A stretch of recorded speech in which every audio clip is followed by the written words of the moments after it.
ৰাইজৰ সেৱা আমি মুক্তি ৰথেৰে আমি আৰম্ভ কৰিছিলোঁ। যোৱা নৱেম্বৰ মাহত আমি এখন গাড়ী ফেডাৰেল বেংকৰ দ্বাৰা আমি পাবলৈ সক্ষম হৈছিলোঁ আৰু এইটো আমাৰ গুৱাহাটীবাসী ৰাইজৰ সুবিধা হোৱাকৈ মুক্তি ৰথ সম্পূৰ্ণ বিনামূলীয়াকৈ যি আমাৰ নশ্বৰ দেহ তথা আমাৰ যি আমাৰ মৃতকৰ বডি আমাৰ শ্মশানলৈ লৈ যোৱা সেই আমি সেৱা আমি আগবঢ়াইছিলোঁ। আজি আমি 13 তাৰিখে আমাৰ মাৰ্চৰ আমাৰ ডেল্টা পাব্লিচিটিৰ পৰা আমি আকৌ এখন মুক্তিৰত পাবলৈ আমি সক্ষম হৈছিলোঁ। আজি আমি ইয়াতে আমি সেইটো সেৱা গুৱাহাটীবাসী ৰাইজৰ নামত আমি উৎসৰ্গা কৰিছোঁ।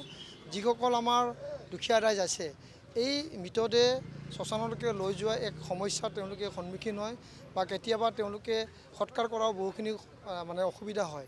তো সেইকাৰণে আমি সোনকালে বা সহজে লৈ যোৱাৰ কাৰণে সম্পূৰ্ণ বিনামূলীয়াকৈ তেওঁলোকে যে ডেড বডিটো শ্মশানলৈকে লৈ যাব পাৰে আৰু গুৱাহাটী পৌৰ নিগমৰ এক নতুন সেৱা আমি এনেধৰণৰ আগবঢ়াইছিলোঁ। তো সেইকাৰণে প্ৰথমখনৰ পৰা আমি বহুখিনি ৰাইজৰ পৰা সঁহাৰি পাইছিলোঁ।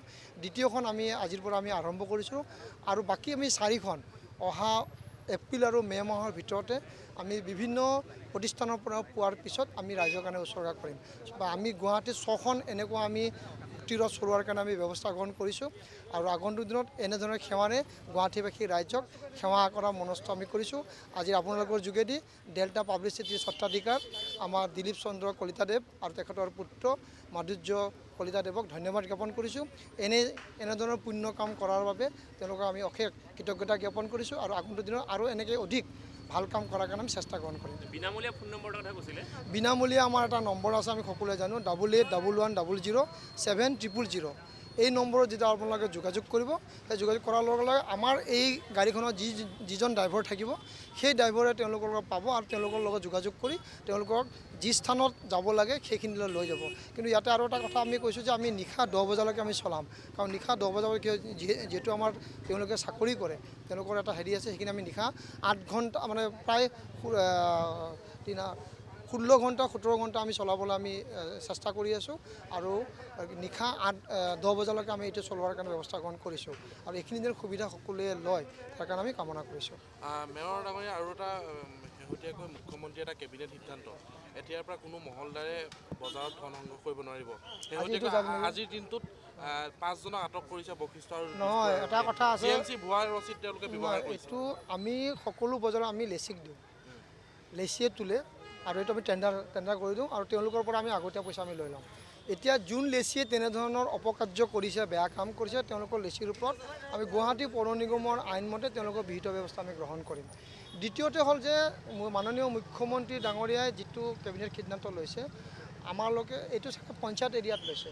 আমাৰ গুৱাহাটী পৌৰ নিগমত তেনেধৰণৰ আমাৰ নাই, পঞ্চায়ত এৰিয়াত লৈছে। পঞ্চায়ত এৰিয়াত এই ধৰণৰ সিদ্ধান্ত লৈছে মহলদাৰে একো দিব নালাগে। মাননীয় মুখ্যমন্ত্ৰীৰ অৰ্ডাৰ কপি যদি আমাৰ লগতো আহি যায় যে গুৱাহাটী পৌৰ নিগমটো ল'ব নালাগে এৰিয়াত, আমি সেইটো নলওঁ। কিন্তু এতিয়ালৈ সেই ধৰণৰ আমাৰ অহা নাই। যোৱা আমি মেয়ৰিন কাউন্সিলত আমি সিদ্ধান্ত লৈছিলোঁ, মাননীয় মুখ্যমন্ত্ৰী বা কেবিনেটৰ সিদ্ধান্ত যেতিয়া আমাৰ ওচৰত আহিব, আমি এনেধৰণৰ বজাৰ হাটৰ পৰা আমি লেচিক দিয়া ব্যৱস্থাটো বন্ধ কৰি দিওঁ। কিন্তু আমাৰ ওচৰত অহা নাই এতিয়ালৈ। আমি লেচি আমি দিছোঁ, লেচিৰ মানুহে লৈছে, সেইকাৰণে লেচিৰ মানুহজনক উচিত শাস্তি দিয়াটো পুলিচক তথা আমাৰ গুৱাহাটী পৌৰ নিগমৰ পৰা ব্যৱস্থা গ্ৰহণ কৰিম। কিন্তু তেওঁলোকে অভিযোগ কৰিছে GMC ভুৱা ৰচিদ পাইছে। নাই, আৰে যি পইচা তুলিছে GMCৰ পৰা তুলিছে, GMCয়ে এইটো লেচিক দিছে। GMCয়ে লেচিৰ পৰা পইচা অলৰেডি 6 মাহ 1 বছৰ পইচা আমি লৈ লওঁ, এইটো টেণ্ডাৰ হৈছে। এইটো তাতে কোনো যোনে এইটো লেচিৰ ল'ৰাৰ কাম বা লেচিয়ে ৰাখা তেওঁলোকৰ কৰ্মচাৰীৰ কাম, তাতে বিহিত ব্যৱস্থা গ্ৰহণ কৰাৰ কাৰণে পুলিচ প্ৰশাসনে যি ব্যৱস্থা ল'ব তাতে আছে। বাকী আমি গুৱাহাটী পৌৰ নিগমৰ পৰা লেচিক যি ব্যৱস্থা ল'ব লাগে সেইটো আমি গ্ৰহণ কৰিম। এনেকুৱা এটা সুবিধা দিয়াৰ কাৰণে আজি মিউনিচিপালিটি অফিচৰ পৰা আমাৰ মেয়ৰ চাহাবে মোক এই সুবিধা দিয়াৰ বাবে মই বৰ ধন্য মানিছোঁ। কাৰণ তেখেতে এদিন মাতি নি মোৰ ল'ৰাক মাতি নি কৈছিল যে এনেকৈ গাড়ী এখন তোমালোকে প্ৰভাইড কৰিব পাৰিবা নেকি। মোৰ ল'ৰাই সোধোতে মই কৈছোঁ বোলে হয় বাবা, এইটো কৰিব লাগে, ৰাইজৰ সেৱাত বহুত কাম কৰিব লগা থাকে মানুহৰ। গতিকে মই যদি এনেকৈ মানুহখিনিক মৃত্যুবৰণ কৰা মানুহখিনিক শ্মশান পहुচাব পাৰোঁ, তাৰ বাবে হ'লে মই বহুত পুণ্য মানুহ হ'ম নেকি, পুণ্যৱান হ'ম। সেইকাৰণে মই এই গাড়ীখন তেখেতসকলৰ ওচৰত মই প্ৰদান কৰিলোঁ। আজি তেখেতে কোৱা মতে যি তাৰিখে আজিৰ তাৰিখটো দিছিল, আজিৰ তাৰিখ মতে মই বনাই আনি ঠিক ঠাক কৰিছোঁ। আৰু তাৰ বাবে মই নিজকে বহুত ধন্য মানিছোঁ। যিকোনো খবৰৰ বাবে যোগাযোগ কৰক 7099017330 লগতে 7099017110 নম্বৰত।